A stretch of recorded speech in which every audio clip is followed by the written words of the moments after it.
Bonjour, ici Steve Ray. Bienvenue à cette présentation de Flashback en direct de la superbe Ripaille de Repentigny. Nous sommes situés au 358 Notre-Dame. C'est l'émission où tous les sujets seront explorés. Nous sommes disponibles sur Facebook, sur les différents sites qui sont multiples. Concernant notre deuxième invité aujourd'hui, nous allons parler astrologie avec cet habitué de l'émission Flashback, chroniqueur émérite et ce depuis plusieurs années. Il vient nous présenter ses prévisions printanières. Nous allons également analyser le signe du mois courant, soit le taureau, et lui poser quelques questions diverses. Donc, pour conclure l'émission, nous recevrons une sommité depuis près de 25 ans quand on parle d'astrologie, le toujours coloré et apprécié Alexandre Aubry. Mais sans plus tarder, notre premier invité, grand passionné de sport en général, il mange quotidiennement du baseball, son sport de prédilection, toujours très occupé, homme responsable qui cumule plusieurs fonctions bien en vue.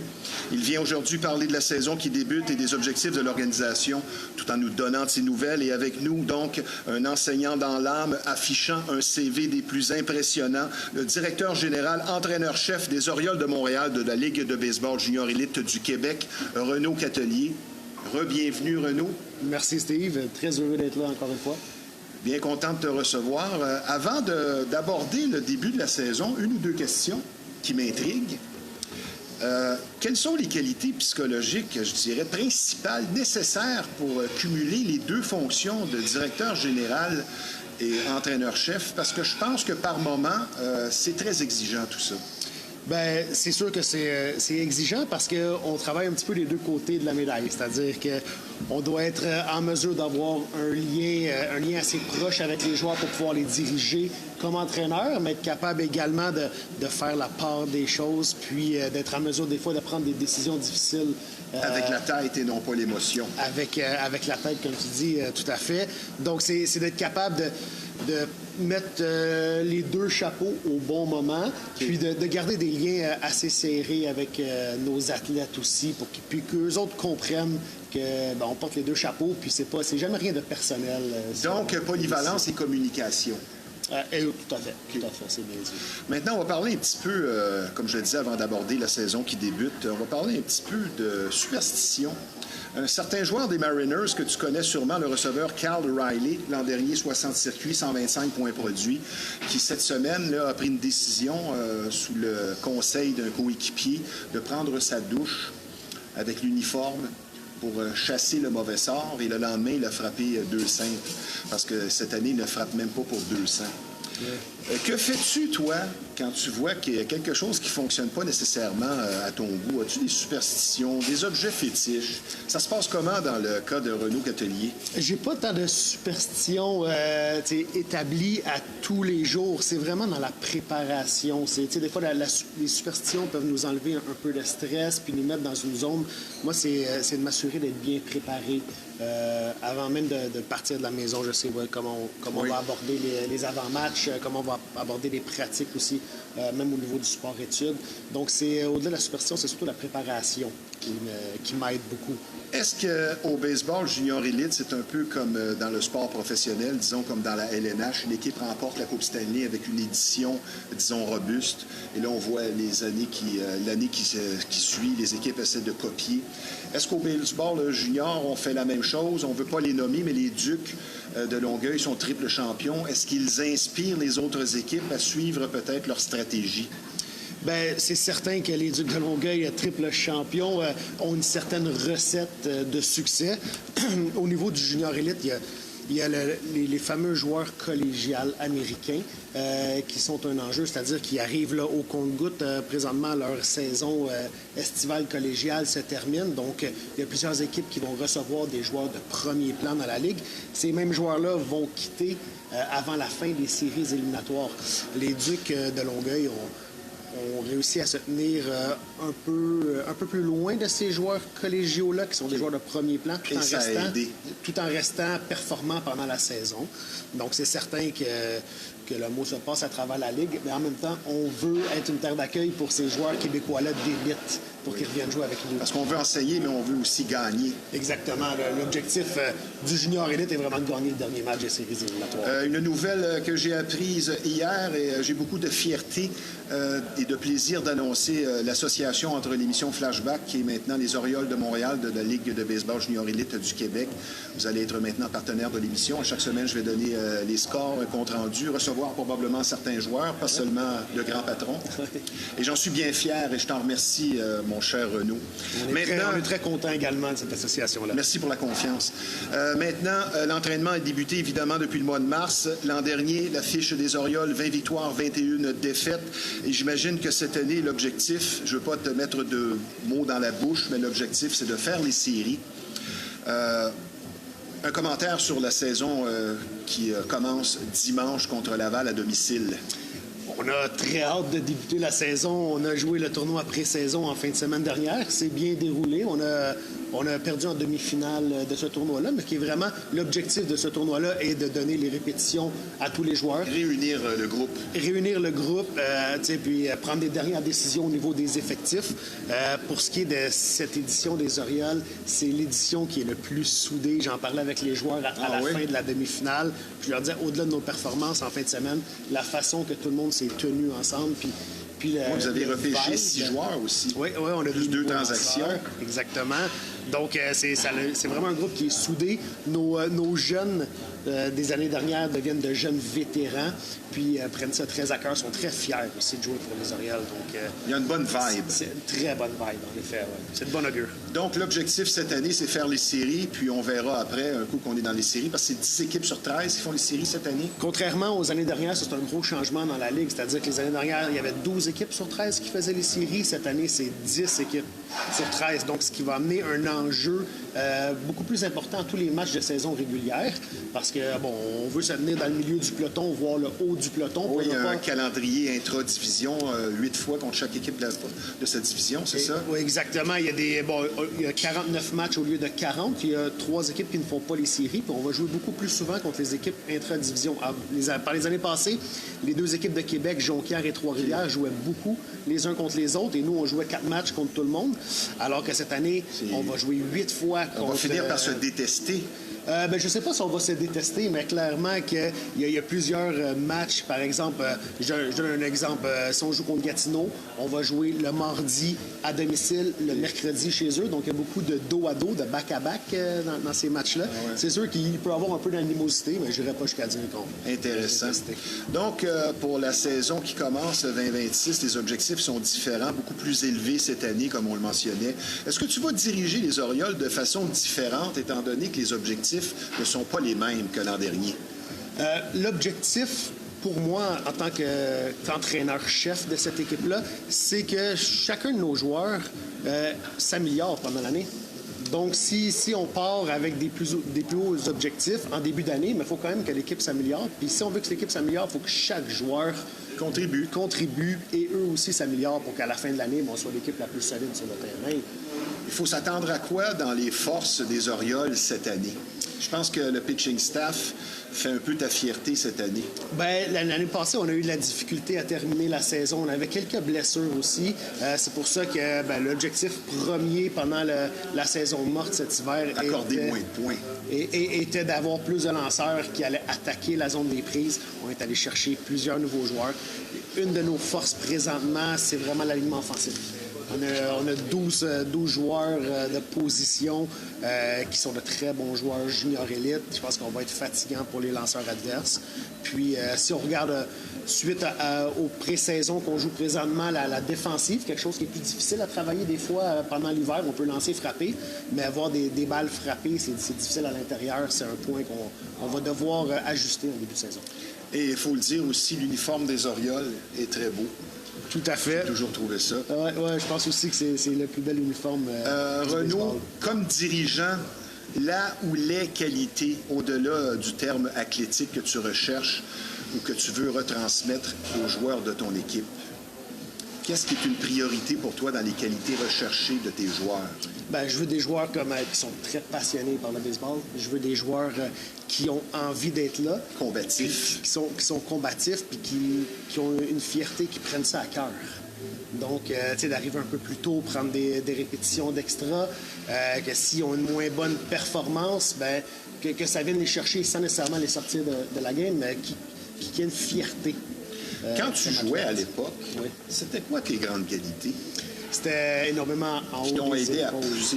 En haut des épaules, même si je n'étais pas béni des dieux au niveau Du talent. du talent athlétique, là, si on veut. La Là. persévérance faisait que... Dans ma tête, je croyais que j'étais le meilleur puis que j'allais y C'est arriver. intéressant, ça. Donc, ça faisait en sorte que je pouvais dépasser des fois d'autres joueurs qui pouvaient lancer plus fort que moi ou avoir plus d'attributs physiques que moi, si on veut. Okay? Mais je veux dire, t'es bien nanti à 6 pieds 2, 6 pieds 3 aussi.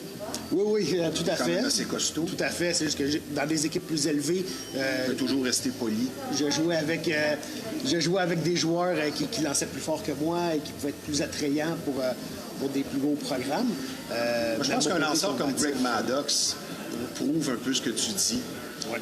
En haut des épaules, il était très fort, il était très rusé, pas nécessairement the most gifted, comme on dirait, physiquement. C'est pas un Randy Johnson, par exemple, mais regarde la carrière qu'il a connue. Maintenant, mon cher Renaud, ton approche et ta vision du baseball, disons, depuis une dizaine d'années. Tu es impliqué dans la Ligue de baseball junior élite depuis combien d'années? En fait, quand j'ai terminé de jouer junior, à 23 ans, j'ai commencé à entraîner avec les Cards de la salle. Donc, ça fait une quinzaine d'années. Puis ensuite de ça, je suis revenu au Midget 3. On a débuté le 3L de la Rive-Nord. Donc là, je suis de retour dans la Ligue. C'est la 3e année que je suis de retour à la barre des Oriels. Est-ce que ton approche à titre de dirigeant, de gérant, a changé? Y a-t-il un point en particulier que tu dirais, ça, j'ai diamétralement changé mon optique, ma façon de voir les choses? Oh, oui, je suis beaucoup plus à l'écoute des joueurs. Puis j'essaie beaucoup plus de bâtir des relations avec eux plutôt que d'être intéressant. directif. À certains moments, il faut l'être directif, mais avec les générations qui changent aussi, les jeunes d'aujourd'hui veulent beaucoup avoir de liens. Tu es un player's coach. J'ai des assistants, j'ai des assistants entraîneurs qui sont très, très players coach. Je ne me considérais pas comme players coach, mais j'essaie d'être proche des joueurs, tout en gardant une certaine distance avec mon chapeau de directeur général. Moi, je pense que c'est important aussi. Ouais. Plus autoritaire parce que, justement, tu as les deux fonctions. C'est deux choses différentes. Dans le fond, quand on embarque sur le terrain, c'est vraiment, ils font affaire avec l'entraîneur-chef, Renaud. Puis quand le match termine, ben là, ils savent que c'est le directeur général qui doit prendre des décisions. Question de faire un peu de publicité. J'aimerais que tu nous parles du stade Gary Carter, qui est un très beau stade qui a été rénové. Si tu veux nous donner quelques détails aussi, parce qu'il faut le dire, le baseball de la Ligue junior élite du Québec, c'est un spectacle pour toute la famille abordable. Mais si tu nous parlais un peu du stade Gary Carter. Le stade a été fraîchement rénové il y a maintenant 4 ans. C'est un stade qui est en surface, c'est une surface synthétique. Il y a 1000 places assises, nouvelle cantine, on rentre dans le stade, là, ça sent le baseball. Ça sent le hot dog. Ça peut sentir le hot dog. La cantine est juste à côté de l'entrée. Puis c'est vraiment là. C'est un terrain qu'il faut aller voir, puis le produit qui est sur le terrain, des jeunes de 18 à 22 ans qui se donnent corps et âme à chaque soir pour donner un bon spectacle. L'expérience là, est de première classe. Et le nom est bien choisi. Tout à fait. C'est attirant, stade Gary Carter. Tu sais tout de suite que c'est un stade de baseball. Oui, c'est vraiment... On est très, très choyés de pouvoir jouer et entraîner une équipe sur ce terrain-là. Et nos spectateurs aussi le sont, là, de pouvoir assister à des matchs ici. Un commentaire maintenant sur le fait que les joueurs de l'ABC ne peuvent plus aider en série au mois de septembre. Ça va changer sûrement la stratégie, tout ça? Oui, la décision a été prise un petit peu avant la saison. Ça reste nos futurs meilleurs joueurs, là, la crème des joueurs de 17 ans, 18 ans qui arrivaient pendant les séries éliminatoires. Par le passé, les joueurs de l'ABC arrivaient avec certaines restrictions. Donc, il y avait des joueurs qui pouvaient lancer tant de lancers par match, d'autres joueurs qui étaient disponibles seulement par... certaines parties des séries éliminatoires.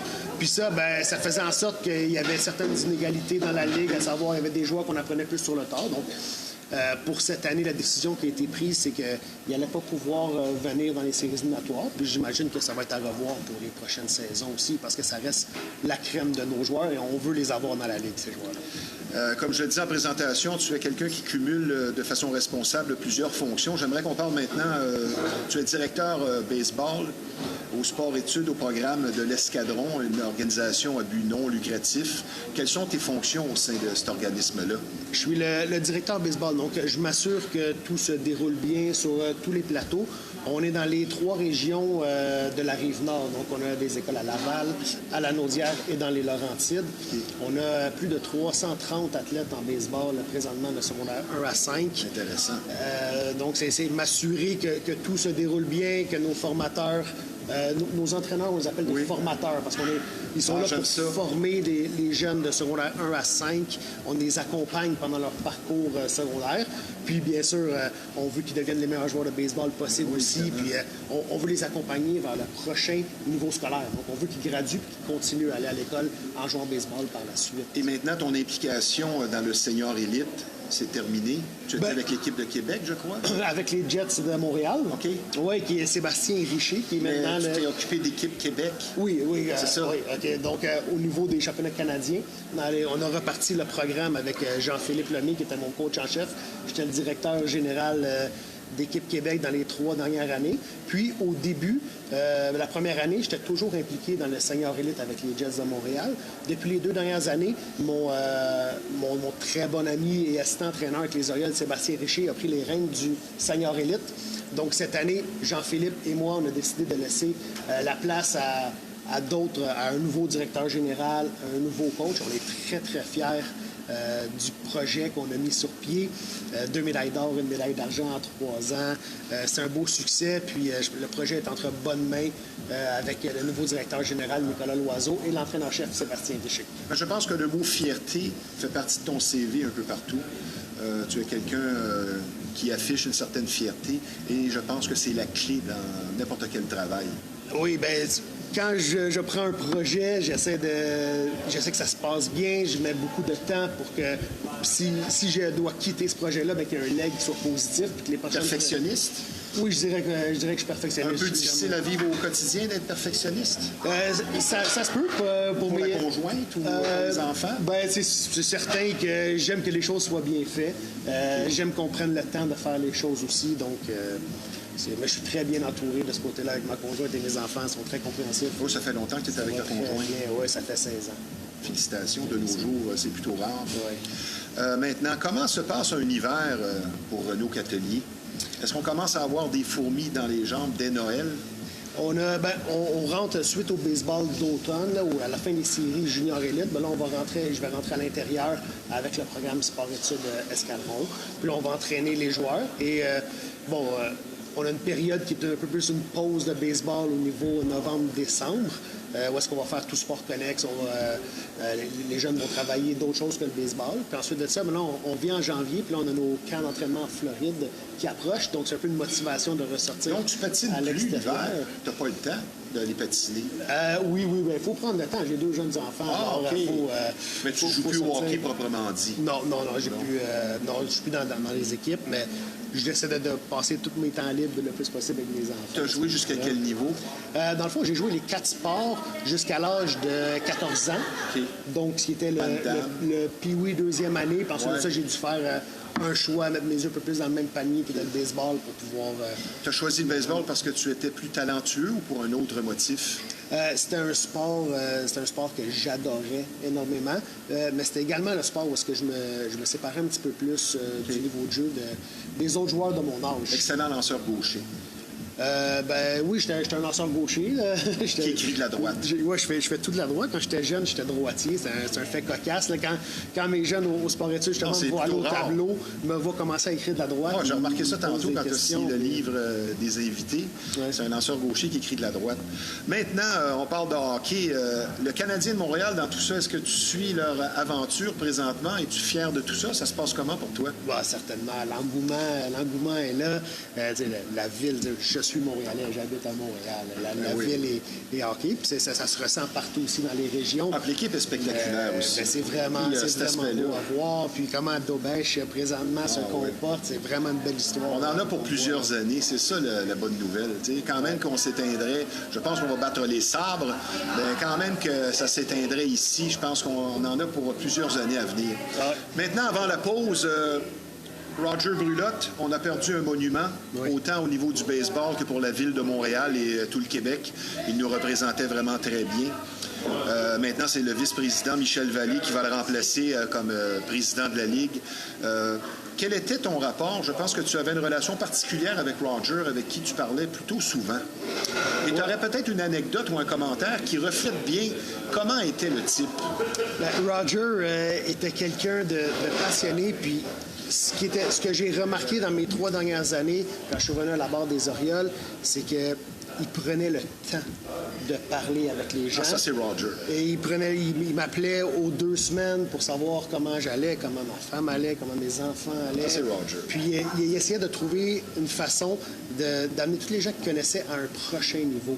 S'il y avait des opportunités qu'il voyait pour moi, pour certains de mes joueurs, où il remarquait des choses, il prenait le temps. Puis il le faisait pas juste pour dire que j'ai une job à faire, je dois appeler quelqu'un, je le fais. Là. Ça pouvait être de longues discussions. Puis il y avait plusieurs projets aussi pour la Ligue, qui, je crois, va devenir le circuit Roger Brulotte. La Coupe du Président est rendue là, toutes les équipes vont l'honorer. Il va y avoir des cérémonies et tout ça. Il sera honoré ce dimanche au premier match des Orioles. Intéressant. Avant le match? Avant le match, il va y avoir un moment de silence, il va y avoir une présentation. Donc, c'est quelqu'un qui a été très, très influent dans la Ligue. Puis, on va tous en garder de très bons souvenirs. Comme je le disais, pas juste au niveau baseball.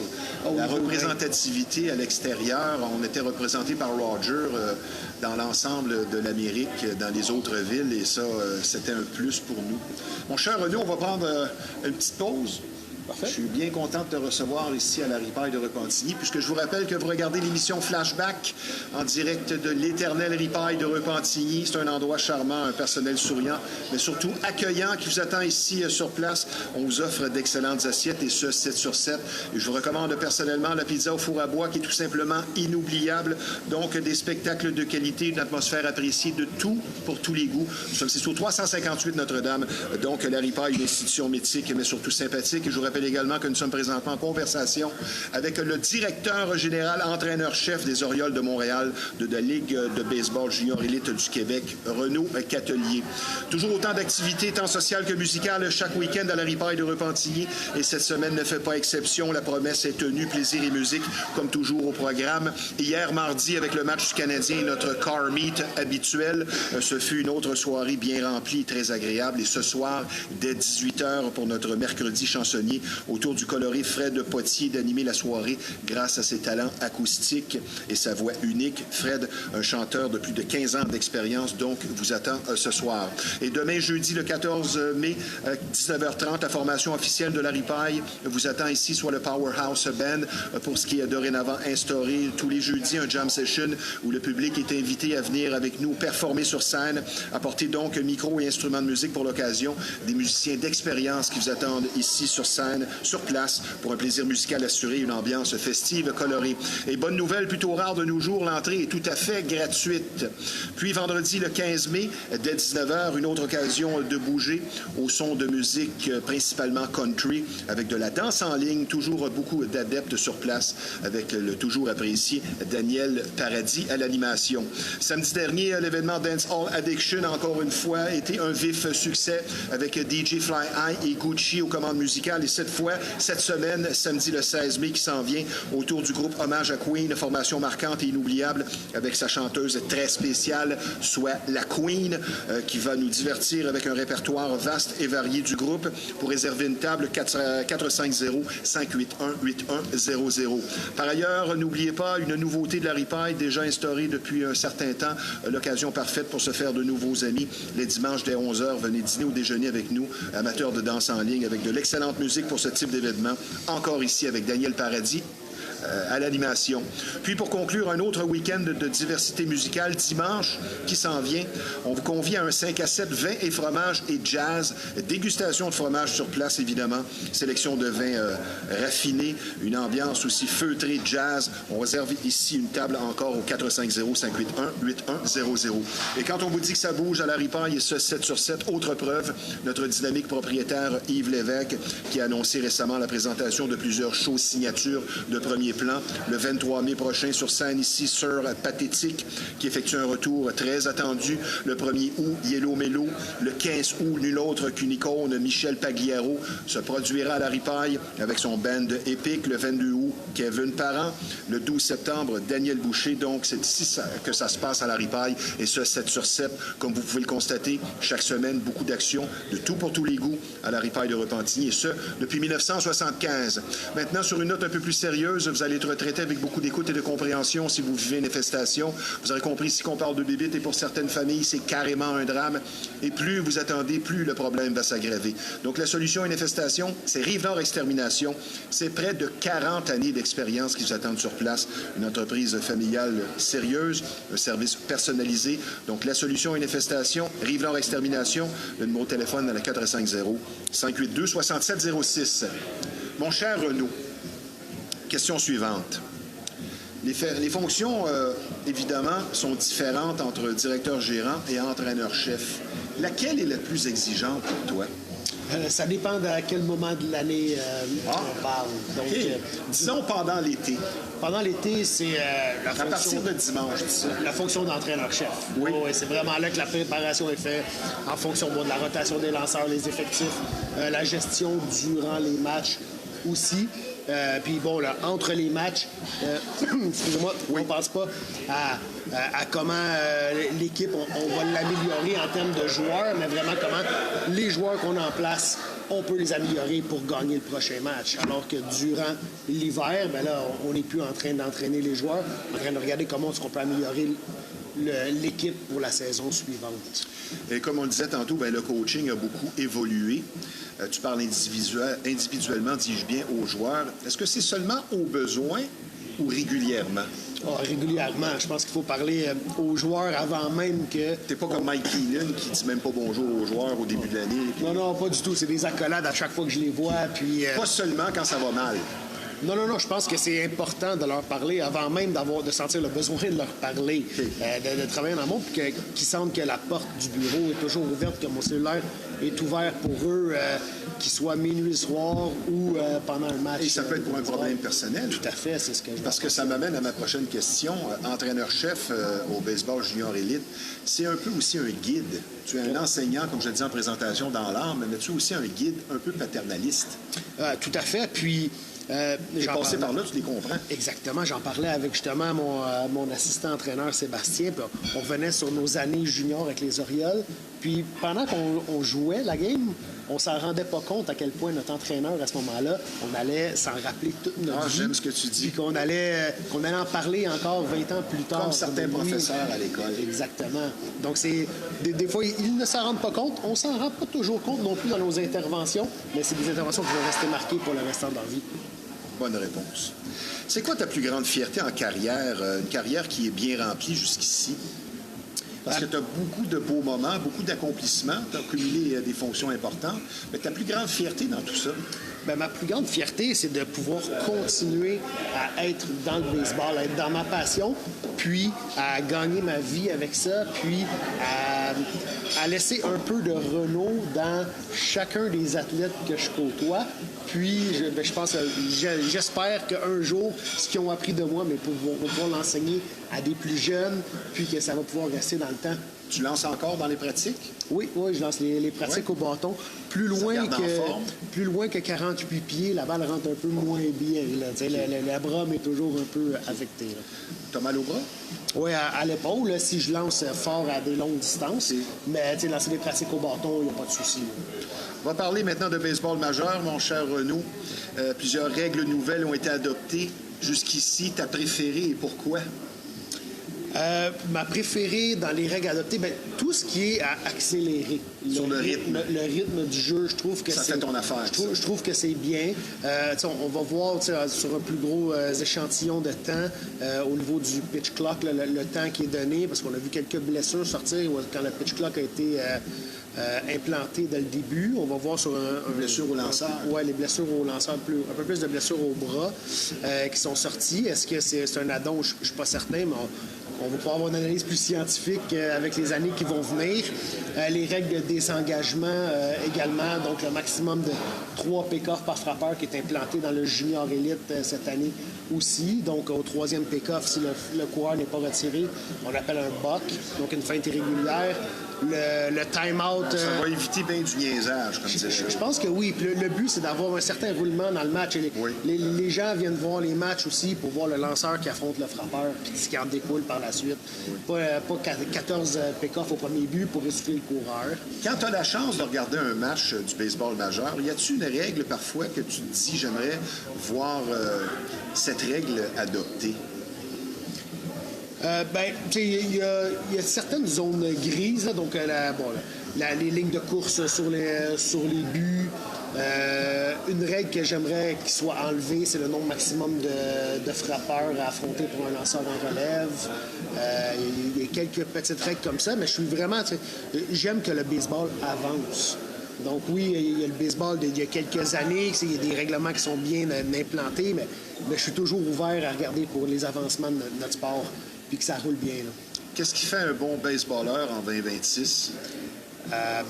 Parce que c'est sûr que ça a évolué. Je sais qu'ils sont plus polyvalents. Tout dépendant des positions. Si on parle d'un Vladimir Guerrero, on n'a pas les mêmes attentes. On ne regarde pas la même chose qu'un Ernie Clemens. Si on parle des Blue Jays, par exemple, comme la polyvalence des joueurs va te permettre une longévité, je crois. Dans l'espace, si tu n'es pas attitré à être un frappeur désigné ou un premier but qui frappe des circuits. Donc, au niveau des lanceurs, je pense qu'être capable de répéter des performances, donc de la constance, c'est vraiment un point qu'on ne peut pas passer à côté. Tu as déjà joué à la balle molle? Oui, j'ai joué à la balle donnée. Parce que la balle molle de compétition, j'ai joué, je vais te dire une affaire, le lanceur à 40 pieds, puis la balle, elle descend pas, elle monte. Ouais. C'est pas pour rien que certains lanceurs aussi portent un casque protecteur. J'ai joué un match contre les 4 Chevaliers avec les Jets, puis on avait de la difficulté à voir la balle arriver. Ah non, c'est fou, malade. C'est spécial. Maintenant, section personnelle, quel est le meilleur joueur que tu aies vu à l'œuvre et que aussi tu dirais le meilleur joueur présentement? Le meilleur joueur que j'ai vu à l'œuvre, moi je suis dans les années des Braves d'Atlanta. Tu vas nous nommer un lanceur? Où est-ce qu'on avait les Tom Glavine, les John Smoltz, les Greg Maddox, je trouvais ça je pense que c'est 13 championnats de division d'affilée. C'est pendant qu'ils battaient toujours les expos. Puis, 13 ou 14, c'est 13. Je trouvais ça très impressionnant. Là. Oui. Ouais. Au niveau des joueurs d'aujourd'hui, j'aime beaucoup voir les jeunes joueurs qui montent dans le baseball majeur. Là, il y en a des très spectaculaires. Il y en a un japonais, je vais dire, qui est en train de fracasser des records de circuit. Oui, avec les White Sox de Chicago. C'est toujours impressionnant. Moi, je suis beaucoup... Il y a les vétérans qui sont là depuis plusieurs années. On sait que leur nom, on est habitué, mais j'aime beaucoup garder les nouveaux qui rentrent. Les choix au repêchage des dernières années qui sont capables de se tailler une place présentement, puis qui amènent de la fraîcheur aussi. Maintenant, ils ont participé à la Série mondiale, une très belle Série mondiale contre les Dodgers. Pourquoi les Jays n'ont pas repris là où ils avaient terminé l'an dernier? Je pense qu'il y a eu quelques blessures en début d'année, pour ne pas dire beaucoup de blessures en début d'année, ce qui a fait en sorte qu'au niveau de la rotation des lanceurs partants, ils ont dû sortir quelques lanceurs de la retraite ou d'aller chercher des joueurs dans les ligues mineures, ce qui fait en sorte que, quand ton lanceur partant a de la difficulté à passer la 5e manche régulièrement, ça affecte le bullpen, les lanceurs de relève qui deviennent surutilisés. Puis là, c'est comme une roue qui est enclenchée. Il est encore tôt dans la saison. Ouais. On peut encore se classer meilleur deuxième. On verra bien. 2 dernières petites questions, mon cher Renaud. Tu as réalisé plusieurs rêves dans ta carrière. Y a-t-il quelque chose que tu as encore en tête que tu voudrais réaliser un jour, que tu pourrais nous dévoiler? Des avancements au niveau du programme sport-études. Présentement, On encadre les jeunes de secondaire 1 à 5. Une fois que ces jeunes-là ont gradué, des fois, si on peut laisser à eux-mêmes, j'aimerais ça qu'il y ait une continuité dans notre programme. Ça, c'est vraiment un gros objectif que j'ai là, à plus court terme, de pouvoir offrir une terre d'accueil au prochain niveau scolaire. Ramener aussi un championnat avec les Orioles de Montréal, si on parle du junior élite. Peut-être cette année, les choses évoluent rapidement parfois avec des bons lanceurs et tout ça. Non, tout à fait, avec une certaine profondeur. Là, tout est permis à ce temps-ci de l'année. On peut tous y aspirer. Puis je pense que l'objectif premier, c'est de rentrer dans les séries. Puis ensuite de ça, je pourrais dire que j'ai porté chance à l'équipe si vous allez jusqu'au bout. Ça serait bien. Ça serait une belle première année. Renaud, en terminant, si tu résumais ton parcours baseball jusqu'ici par une phrase ou un dicton, ce serait? Oh, très bonne question. Mon parcours baseball, c'est... une phrase ou un dicton, ça serait d'être un travaillant acharné. C'est ça qui a été ton succès, dans le fond. D'un travaillant acharné et de croire en soi. Je suis tellement d'accord avec toi. Le travail ouvre les portes et crée la chance aussi du concerné. Et croire en soi aussi. Merci de ta présence à l'émission. C'est toujours un plaisir et je te souhaite une saison du tonnerre à toi et les Orioles de Montréal. Beaucoup de succès dans ce que tu entreprends, comme toujours. Et je vais te dire tout simplement à bientôt. Et on se souhaite bonne chance pour les Orioles de Montréal. Merci d'avoir été des nôtres. Merci pour la confiance. Merci à toi. Merci, Renaud. Maintenant, de nos jours, il est de plus en plus difficile de trouver un service de coiffure et barbier traditionnel et c'est justement ce que vous offre l'unique salon de coiffure et barbier Roger, un endroit qui existe depuis plus de 50 ans, ce qui en dit long donc sur sa popularité, sa fiabilité, donc des services de coiffure et coupe classique de barbier, de teinture et de mèche, hommes et femmes. Non seulement une crédibilité établie sur du solide, mais surtout une courtoisie et un professionnalisme inégalé. Un salon impeccable où vous serez servi avec le sourire. Le salon de coiffure Roger, reconnu tant pour la qualité que la gentillesse du personnel, avec ou sans rendez-vous. Situé au 313 rue Notre-Dame à Repentigny. Le numéro de téléphone dans le 450-582-2525. Le salon de coiffure et barbier Roger pour une satisfaction et un service de qualité assuré. Maintenant, je vous parle d'un partenaire important de l'émission Flashback. Depuis quelques années, les gens prennent conscience de l'importance d'une saine alimentation pour une bonne santé. Et l'alternative pour vous, c'est Pure Keto, un marché d'alimentation unique. Spécialisé en alimentation faible en glucides notamment, Pure Keto est parfait pour maintenir ou revenir à un poids santé. Et depuis 6 ans déjà, Pure Keto vous offre fraîcheur et qualité, des produits variés, également des plats prêts à manger, équilibrés. Parfait aussi pour diabétiques, expertise et courtoisie, toujours au rendez-vous. Nos prix, évidemment, sont compétitifs et par ailleurs, pour de conseils judicieux et un accompagnement vers votre réussite, le sympathique propriétaire Patrick, qui a lui-même perdu 160 livres, toujours sur place pour vous guider. Donc, pour aller de l'avant avec votre santé, Pure Keto, c'est au 358 Notre-Dame, local 130 à Repentigny, 450-582-8888. Pour votre santé chez Pure Keto, on a ce qu'il vous faut. Maintenant, l'aspect financier de la vie semble de plus en plus prendre une place importante et afin d'éviter un stress quotidien inutile en raison justement d'une situation parfois chancelante, donc en rapport avec votre situation financière pour une approche efficace et sincère. La solution, c'est Shorna Astin, experte conseillère en sécurité financière. Et les services sont nombreux pour l'analyse de vos besoins financiers, l'amélioration du crédit, l'élimination de dettes, la planification de votre retraite, des régimes d'assurance-vie et tout ceci dans l'objectif d'une indépendance financière que vous méritez. Et les connaissances vastes en finance de Shorna vous aideront pour sûr donc à garder le cap ou tout simplement redresser votre situation. Donc, pour une santé financière qui sera claire et dont vous serez fiers, l'excellente Shorna Astin au 438-878-6504. Nous enchaînons maintenant autour de notre deuxième invité. Les adeptes et ceux qui le deviendront apprécient toujours savoir ce qui nous attend grâce à l'astrologie. Ce que nous allons faire aujourd'hui, en plus de présenter une analyse du signe du mois courant, du mois de mai, le taureau. Donc, pour répondre à vos questions multiples, et nos questions aussi, il faut le dire, nous présenter donc avec doigté ses prévisions printanières. Avec nous, celui qui se passe de présentation dont le nom est synonyme de la sommité en astrologie, votre astrologue favori, Alexandre Aubry. Bienvenue, Alex, une autre fois. Salut, Stevie. Très fier de te recevoir. C'est un plaisir. Le tennis va bien? Quand même, quand même. La chaleur... C'est pas commencé. La chaleur tarde. Oui, c'est ça. Maintenant, si on passait directement à tes prévisions printanières mondialement, est-ce que c'est l'incertitude qui continue ou un statu quo? Qu'est-ce qui se passe? Écoute, ce qui est quand même intéressant, il y a plusieurs symboles positifs dans le ciel. Alors, soyons tout de même optimistes sur les dénouements des prochaines semaines. Écoute, évidemment, il y aura probablement un élément dans le mois de juin, je dirais, juste avant l'entrée officielle de l'été. Il se passe quelque chose au mois de juin. Exactement, qui pourrait nous amener à compléter certaines transformations de manière positive et de retrouver un élan un peu plus juste et équitable. Voilà les mots-clés auxquels je devrais vraiment m'intéresser. Quand tu parles comme une balance. Exactement, c'est ça, oui, tout à fait.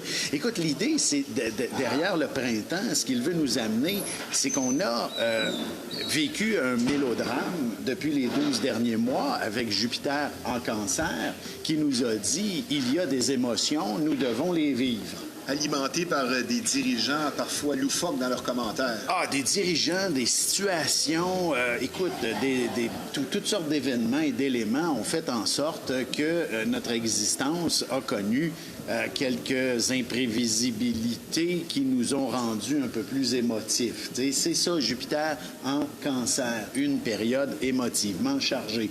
Il va passer en Lion à la fin du mois de juin, mais j'ai envie de te dire qu'il aura un aspect particulier, ce Jupiter-là, tout au long du mois de juin, donc tout juste avant de passer du côté du Lion, pour nous amener à retrouver l'équilibre et à faire en sorte que l'idée de vivre dans l'émotivité, ce n'est pas ce qu'il y a de plus intéressant. C'est vraiment une série de mots-clés ainsi que je mets un à la suite des autres face à cette interprétation-là. Et par la suite, tout devrait être un peu plus fluide. Et qu'on puisse effectivement compter sur d'autres réalités de notre existence. Et puisque Jupiter s'en va en Lion... On va toujours parler du prix de l'essence.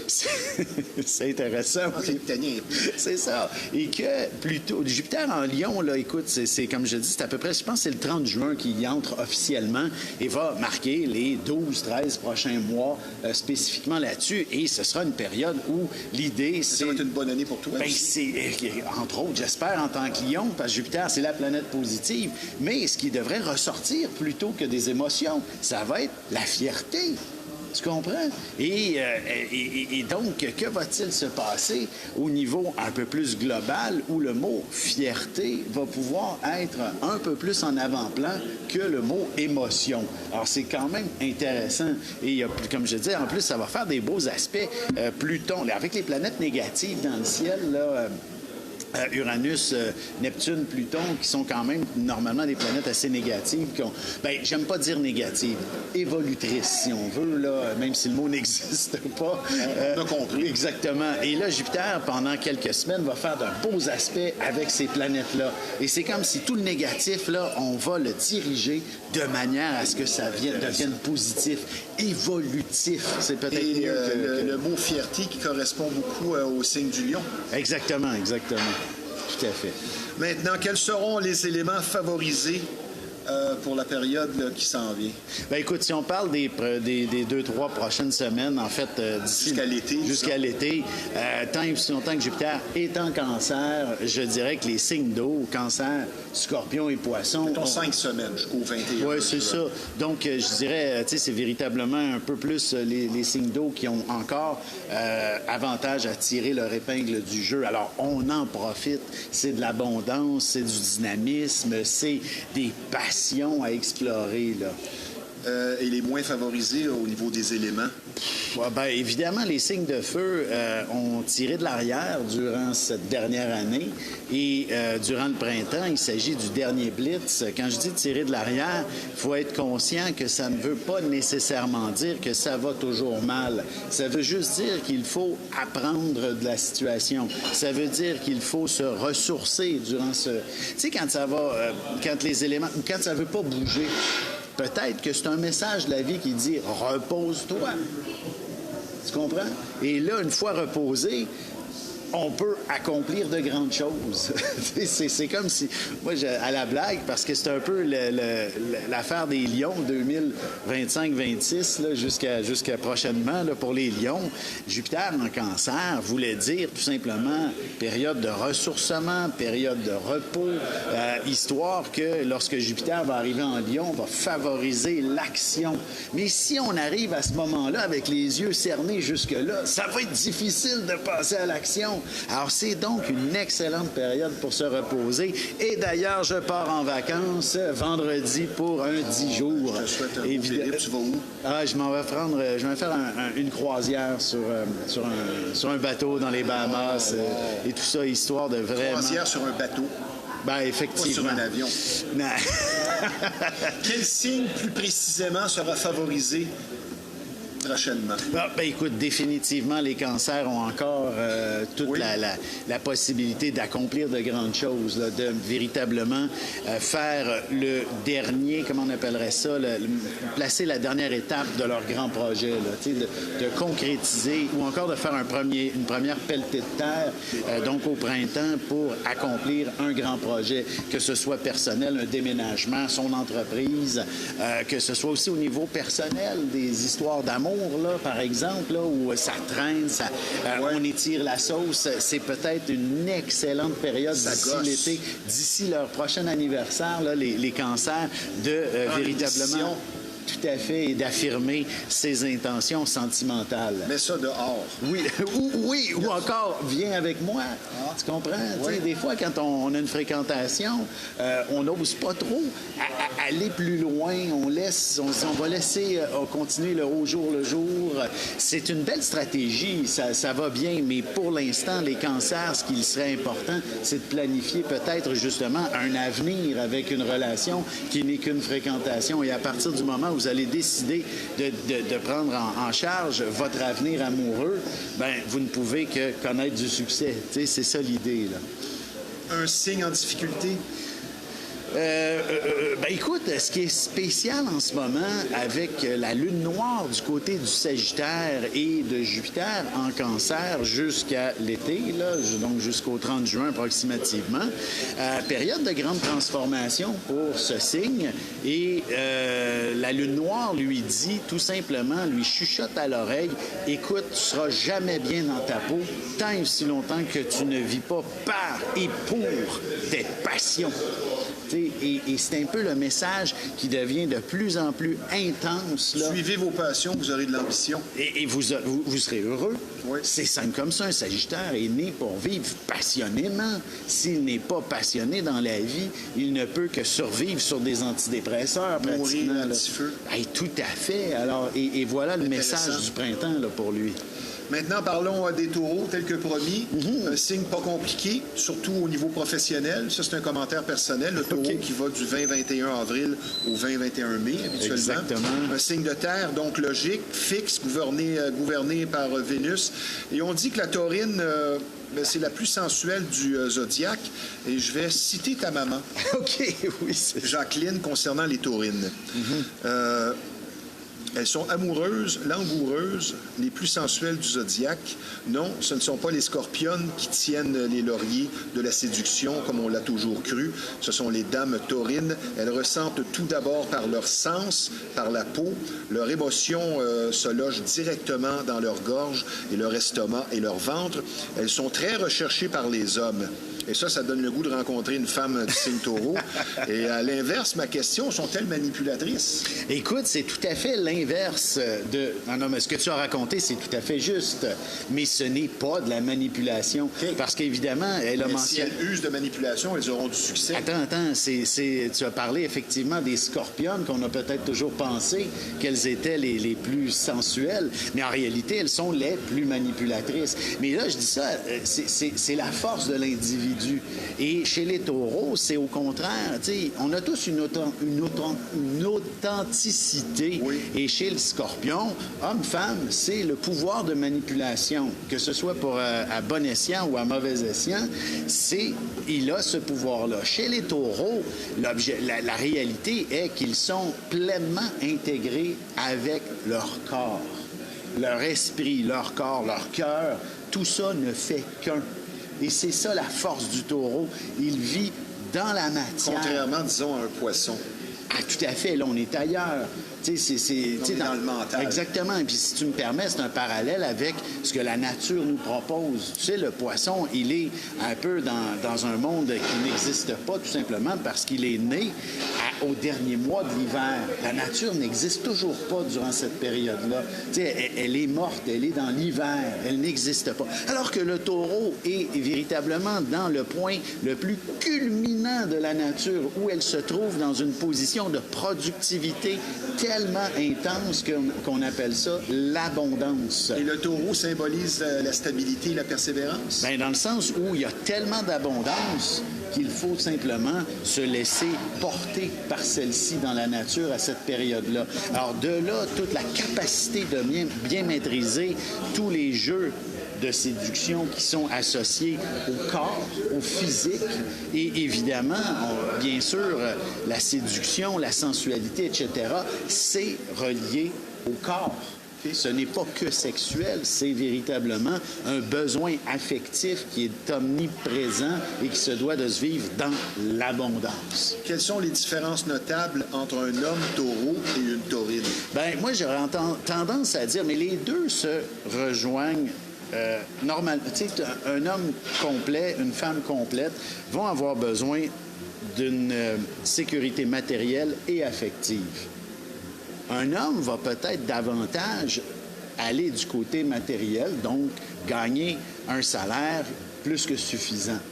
Une femme va peut-être, grâce à une approche émotionnelle plus facile que l'homme, tu sais, ça, on s'entend, c'est la nature des choses. Oui. La femme est plus proche de ses émotions que l'homme. Alors, chez les taureaux, si j'applique cette même logique, l'homme va chercher à se remplir les poches plus que de s'assurer une sécurité émotionnelle et sentimentale, alors que chez la femme, elle a davantage besoin d'une sécurité affective que de l'argent. Si j'avance l'idée que le taureau, en général, est calme, mais il ne faut pas le voir fâché, est-ce que, un peu comme un taureau dans la nature, oui. Est-ce qu'on peut être d'accord avec ça? Ah, totalement. Ce sont des gens, tu sais, c'est un signe fixe. Alors, on a un côté entêté, inévitablement. Entier, oui, exactement. Alors, on est très entêté avec ce que l'on veut vivre et on a besoin d'exprimer. C'est pas juste une image. Non, exactement. Oui, donc, persévérant. Exactement. De bons comparses professionnellement. C'est la qualité du défaut. Rancunier ou ils vivent dans le moment présent? Ah, mon Dieu. Écoute, j'irais avec... je ne veux pas accuser tous les taureaux d'être rancuniers, mais ça fait partie aussi du symbolisme du signe fixe, en quelque sorte. On m'a blessé, on m'a déçu, on m'a fait mal. On ne l'oublie pas. Okay. C'est ça l'idée. Là. Les combinaisons gagnantes maintenant pour le taureau professionnellement seraient? Combinaison avec quelqu'un d'autre, les collaborations. Quel signe? Écoute, bien sûr que je dis toujours que signe de terre avec signe de terre, en fait, si on garde le même élément ensemble, donc taureau, vierge, capricorne, généralement, on ne se trompe pas. Oui, exactement. On a les mêmes objectifs. Est-ce que l'ascendant peut venir tout foutre en l'air? Pas foutre en l'air, mais complémentariser le tout. Question qui me passe par la tête. Oui. Mettons dans un couple, un signe de feu avec un signe d'eau. Est-ce que le signe d'eau vient éteindre le feu? Ah, il peut aussi créer une chaleur chaude et humide. Okay. Comme je dis, tout est à relativiser, mais tu as tout à fait raison qu'il faut faire attention. Quand on mélange les éléments, il faut vraiment apprendre à se connaître et à connaître l'autre pour pouvoir se complémenter. Et peut-être le signe le plus favorable en amour avec un taureau? Ben écoute, si on regarde, la généralité veut toujours que ce soit le signe à l'opposé pour être bien complémentaire. Et le signe opposé au taureau, c'est les scorpions. Alors évidemment, ça peut donner une belle dynamique, une belle chimie, ces deux-là, ensemble. Mais sinon, je demeure avec les autres signes de terre, taureau. Tu sais, comme là, on dit le taureau fonctionne avec le scorpion. Mais est-ce que l'homme taureau fonctionne avec le scorpion et la femme taureau peut-être ne fonctionnerait pas aussi bien avec le scorpion? Non, on est encore dans la généralité. Okay. C'est véritablement pas... et d'ailleurs, la généralité doit s'appliquer hommes et femmes. Et c'est ça souvent que j'entends. Ah, un homme n'est pas pareil comme une femme. Je le sais, c'est normal. Mais Ça serait plate. oui, tout à fait. Mais la base du signe ne veut pas de différence en réalité. C'est vraiment dans l'application qu'on voit la différence, c'est sûr. Mais fondamentalement, on devrait être notre signe. Qu'on soit homme ou femme, ça n'a pas d'importance. Et il faut vraiment, plutôt que de rendre, tu sais, de détailler le tout, d'amener plus dans la généralité. Et là, on comprend davantage que ça s'applique autant aux hommes qu'aux femmes en réalité. Et la combinaison à éviter pour un taureau? Hey, bon sang, là, c'est intéressant ce que tu me poses comme négliger question. personne, mais il doit y Non, avoir c'est un ça. signe avec lequel ça fonctionne moins bien. Et sûrement, écoute, je Capricorne, suis... non? C'est un signe non, terre, au contraire, ça un signe fonctionne. exactement. Tout à fait. J'irais peut-être avec, curieusement, les balances, même si ce sont deux signes vénusiens, dominés par la planète Vénus, mais on est dans des... Le signe sensuel. Oui, exactement, mais on est dans des approches très, très différentes de Vénus à ce moment-là. La Vénus taureau, elle est beaucoup plus séductrice, alors que la Vénus balance aspire à la justice. Ouais, l'équilibre. L'équilibre. Ok, Alors, tu sais, intéressant. et à l'harmonie, à l'entente. Et donc, plutôt que d'avoir une approche sensuelle et fusionnelle de l'amour, elle va avoir une approche un peu plus cérébrale. Et le taureau n'est pas conçu pour cette réalité-là du cérébralisme. Il veut plutôt l'abondance que l'on peut tirer de l'affection. Et s'il faut se mettre à calculer une équité affective, ça commence à être un peu trop compliqué pour cet individu. Quelle est la relation entre lion et taureau? C'est une relation de projet d'abord et avant tout. Ils doivent tout simplement s'aligner sur un objectif et ainsi ils pourront développer une belle histoire d'amour. Avant la pause, je vais faire appel à tes qualités d'astronome. La fameuse lune bleue, qui est la 13e pleine lune, Oui.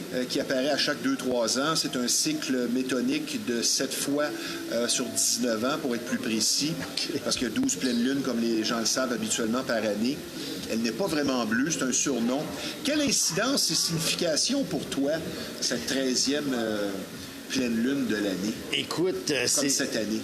Ben écoute, c'est tellement pas nécessairement associé à l'astrologie traditionnelle, mais évidemment, ça nous ajoute une Plus d'émotion charge. cette année-là. Exactement, une charge nouvelle. Et chaque pleine lune entraîne inévitablement des événements et des conséquences davantage au niveau personnel et individuel. Et que souvent, ce que ça veut dire, c'est que ça peut se refléter dans une société. Je donne souvent l'exemple, et là, on en parle beaucoup, beaucoup actuellement dans les médias, c'est les féminicides, par exemple, qui ont mené à des projets de loi, à une conscientisation sociale plus marquante, et donc on amène ça en haut niveau, et malheureusement, c'est un simple événement isolé, c'est-à-dire un couple ne s'entend pas et un monsieur là-dedans qui est un peu trop dérangé entre les deux oreilles a été trop loin. Tu comprends? Et c'est donc un événement, entre guillemets, isolé que peut-être a été provoqué par une pleine lune surchargeante et l'a mené à cette situation-là. Et ça transforme notre société en bout de ligne. Avant la pause, je vais montrer aux gens deux de tes bouquins. Oui. Compatibilité sexuelle par signe astrologique. On parlait de combinaison tantôt. Tout à fait. Et l'astrologie au travail et en affaires, ce qui est très intéressant. Je pense Exact. aussi que c'est un bouquin que tu m'as donné, celui-ci. Bien sûr. Très intéressant. Maintenant, on va prendre une petite pause, mon cher Alex. C'est toujours un plaisir de te recevoir, puisque je vous rappelle que vous regardez l'émission Flashback en direct de l'éternel Ripaille de Repentigny, un bar, salle de spectacle fréquenté, apprécié, mais également un restaurant au menu au service de grande qualité. Nous sommes présentement en compagnie de l'astrologue bien connu, le sympathique Alexandre Aubry. Je vous parle maintenant d'un endroit spécialisé dans le domaine de la mécanique et de son entretien qui propose un rendement des plus crédibles et reconnus. L'atelier de mécanique Fast Tuning, donc, pour la qualité d'un service unique, exclusif, et ça à des prix compétitifs, un personnel accueillant, un service compétent, spécialisé aussi en véhicules européens. Une bannière existant déjà depuis plus de 20 ans, donc une fiabilité reconnue et appréciée.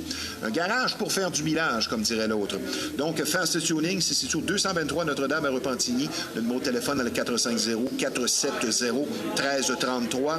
Le client est notre priorité, notre promesse, un service de qualité. Alexandre.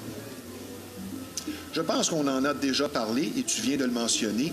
Je vais revenir à cette question-là. En astrologie, généralement, pour qu'un couple fonctionne sur le long terme, est-ce qu'on est plus dans le qui se ressemble s'assemble ou les contrastes s'attirent? Oh Ce mon qu'on Dieu. pourrait appeler un facteur de complémentarité. Ben, Lequel écoute, des deux? chaque personne a sa propre réponse à ce sujet-là. Écoute, c'est tellement... Il y a des gens qui ont besoin j'aime ce que tu dis. d'une complémentarité et d'autres qui ont plutôt besoin d'affinité. Tu comprends? Alors, puis chaque signe aurait avantage à vivre quelques expériences pour trouver sa propre voie. Et toi, personnellement, on oublie l'astrologue. Qu'est-ce que tu penses de cette question-là, toi, des couples et de ton vécu personnel? Moi, je pense que les contrastes, à long terme, ça risque d'être hasardeux, tandis que du côté du qui se ressemble, s'assemble, comme tu le dis si bien, les affinités, ça risque peut-être à long terme d'être un peu plus gagnant et bénéfique. Je serais pas prête à aller dans ta direction. Okay. Premièrement, parce que nous sommes des individus en pleine évolution constamment. Que l'on soit de jeunes amoureux ou que l'on soit de... Donc, trop pareil, ça serait plate. Et c'est que, évidemment, nous avons tous besoin d'évolution. Et l'évolution, elle est propre à chacun aussi. Alors, certaines personnes peuvent effectivement avoir besoin de la même personne toute leur vie. Ben, j'aime ce que tu dis parce que des fois, on va entendre le commentaire « Mon Dieu, que t'as changé. » C'est ça. J'espère. Oui, puis, mais en même temps, est-ce que changer est une obligation aussi? Pas pour tout le monde. Il y a des gens qui sont pleinement heureux moi, je et dis toujours qu'on a confortables. besoin d'un cadre, une routine dans ce qu'on fait, mais que ça prend de l'évolution. Mais il y a une certaine routine qui doit être là, qui ne change pas vraiment. Écoute, je pense que la personne qui était ici avant moi, Renaud, a émis un commentaire intéressant où c'est la persévérance qui donne le succès à l'athlète. Et c'est là que c'est un peu perplexant. On a des naturels, qui existent aussi. Des gens qui sont instantanément doués à quelque chose, solide. Et je vais revenir avec un autre type de personnalité, les artistes, par exemple, où certains vont pouvoir connaître du succès simplement en prenant le micro, en montant sur une scène, où leur charisme ressort fortement. Tandis que d'autres auront construit leur talent. Parlons d'un guitariste où, évidemment, n'importe qui ne peut pas prendre une guitare et se mettre à jouer Stairway to Heaven. C'est donc, il y a... Je pourrais te la jouer très bien, celle-là. Merveilleux! Et tu as dû pratiquer longtemps c'est un pour y morceau parvenir. long à apprendre. Tout à fait. Alors donc, il y a plusieurs pistes d'individus, plusieurs pistes d'opportunités. Alors tout ça... J'aime ce que tu dis. Exactement. On ne peut vraiment pas généraliser sur cette question et c'est tout aussi pertinent pour les relations amoureuses. On va accélérer le rythme, Oui. mon cher Alexandre. La question suivante m'intrigue de voir ta réponse parce que tu as des relations de longue date avec des personnes qui te consultent. Donc, après tant d'années, tu as vraiment beaucoup d'influence positive sur la vie de plusieurs personnes. Tu as sûrement des témoignages des gens qui disent « Ah, tu l'avais dit » ou « Tu m'as bien aidé » parce que, en quelque part, tu fais du bien aux gens. Et je pense que c'est peut-être le côté qu'on ne pense pas de ton emploi, de ta fonction.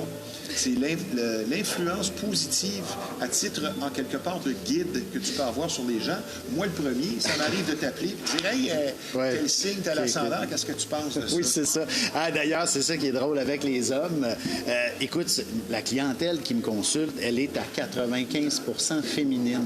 Les peu d'hommes qui m'appellent, c'est définitivement pour savoir des si ça questions. marche avec la fille qui a rencontré. Exactement. Tu sais, tout juste. Alors, écoute, c'est particulier. Et en fait, merci du commentaire. Puis c'est tout à fait vrai. J'ai énormément de femmes qui me consultent pour... et leurs commentaires, généralement, c'est surtout le réconfort que ça apporte, puisque vivent dans une situation, des fois, où il y a de l'ambiguïté. Et je dis, des fois, que l'ambiguïté risque de demeurer encore pour une semaine, un mois, 2 ans, tout dépendant de ce que je vois. Mais je dis véritablement ce que je vois. Et au moins, il y a toujours une sortie. et en tout temps, on ne va jamais rester dans notre drame éternellement, même si c'est la sensation qu'on a dans le moment présent. Et c'est à ça que je sers, à dire quand est-ce que le drame se termine. J'aime bien leur dire, écoute, la semaine prochaine, c'est terminé. D'ailleurs, il y a un homme qui me consulte régulièrement, un Gémeaux, qui est d'une anxiété épouvantable. Il en est vraiment presque... Moi, je le trouve drôle, à la limite. Puis, c'est un homme il n'a pas l'air, quand je lui parle, de s'en faire tant que ça, mais c'est quand il m'écrit... Tu vois dans la nature des questions. C'est quand c'est dans son texte écrit que ça se transpire. Parce que des fois, on communique par texte, par Messenger, et là, il transpire. Mais quand on se parle, tout a l'air de bien aller.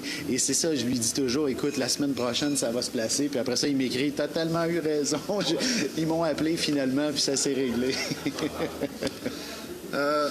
On va parler de rédaction de bouquins. Tu le sais, je suis toujours intrigué par ça parce que tu en as plusieurs. On les comptait tantôt avant l'émission, 27 ou 28, jusqu'ici à ton crédit. As-tu toujours le même procédé? Comme là, j'imagine que tu es proche de rédiger celui de 2027.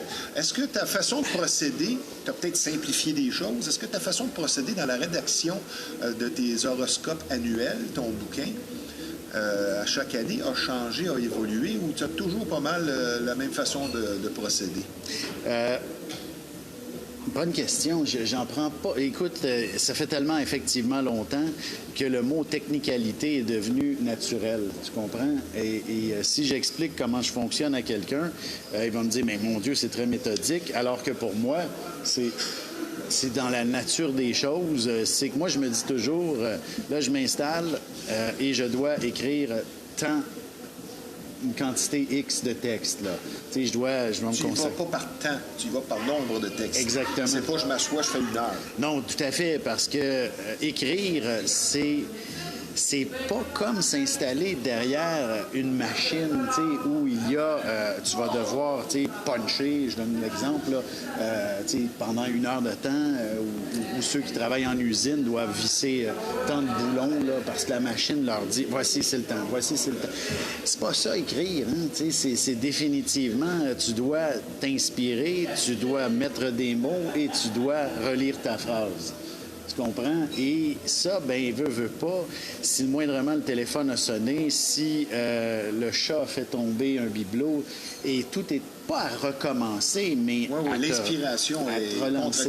Alors, tu peux pas dire j'écris pendant 1 heure. Tu dois dire... Donc, c'est difficile de comparer tes débuts à maintenant. Parce que, écoute, des fois, ça prend 20 minutes d'écrire ce que j'ai envie d'écrire, et d'autres fois, ça va en prendre 3 heures. Ouais, je te comprends.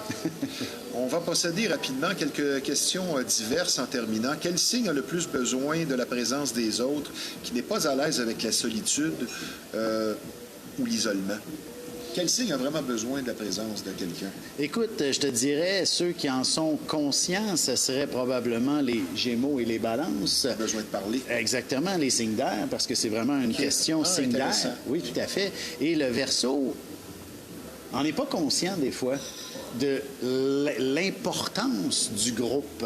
Je dirais... Tu veux dire qu'il est un peu plus centré sur lui-même? Non, pas du tout. En fait, c'est que les Verseaux, c'est un signe qui... sont d'une grande perspicacité. Ils ont compris à peu près tout avant les autres signes. Mais tout ça est réussi grâce à la force du groupe en général. Tu comprends? Et pas trop nombreux. Beaucoup d'entre eux n'en prennent pas suffisamment conscience de cette haute puissance, mais ceux qui y sont capables ne s'isolent pas et sont toujours dynamiques avec le plus grand nombre. Et donc, mais ceux qui ont un peu plus, n'ont pas encore nécessairement compris leur plein potentiel, peuvent avoir tendance à s'isoler, effectivement. Le signe le plus paresseux? Ah, quelle mauvaise question! Je savais que ça ferait réagir. Écoute, on a ceux qui doivent économiser leurs énergies. Les taureaux. Non.